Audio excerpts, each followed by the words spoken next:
A man with 23 distinct personalities kidnaps 3 young girls, all the while trying to keep that secret from his therapist. The 3 young girls, on the other hand, are trying to find a way to escape and survive this nightmare.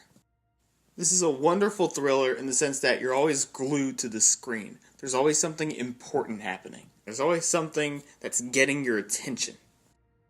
And an important reason for this is that the movie keeps a lot ambiguous. It keeps a lot of things mysterious. So every piece of the puzzle that we get is equally engaging. We're learning about the kidnapper's condition, his motivation, the girl's past. It's all just so interesting. They do a very good job of establishing who the 3 girls are very effectively and very quickly. Yet, okay, these 2 girls are normal, and they think that girl's weird. Great! And over the course of the movie, through flashbacks, we find out why that girl is the way she is. He knows what information to give us up front, and what information to reveal slowly over time.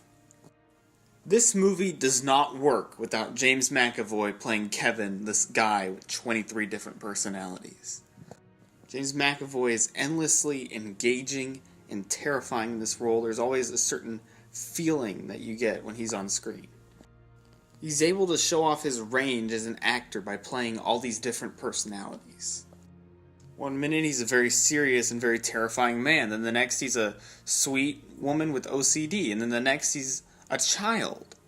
And he's able to transition through all these different parts, and you just buy it. There's no point where you're like, oh, that's ridiculous, because he's so engaging and real in the role. Anya Taylor-Joy does a wonderful job as the supposedly weird girl who gets kidnapped alongside the 2 quote-unquote normal girls.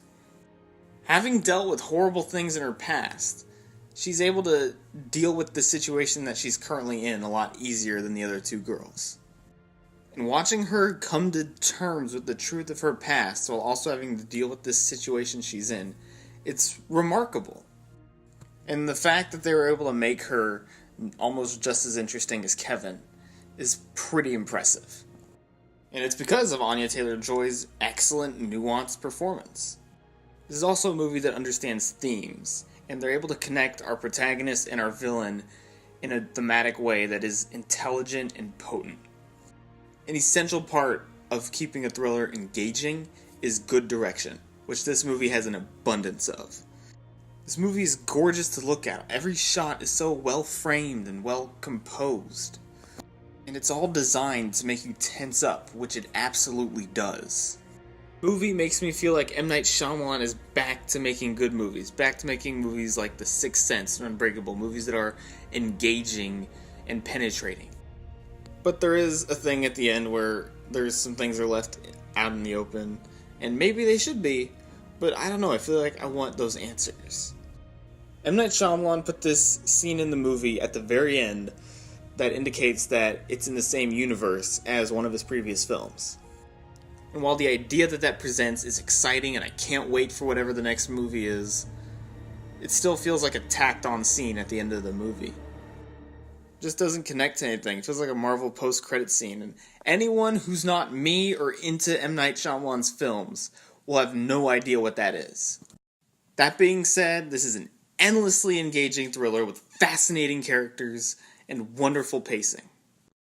And the third act of this film will leave you breathless with your heart racing.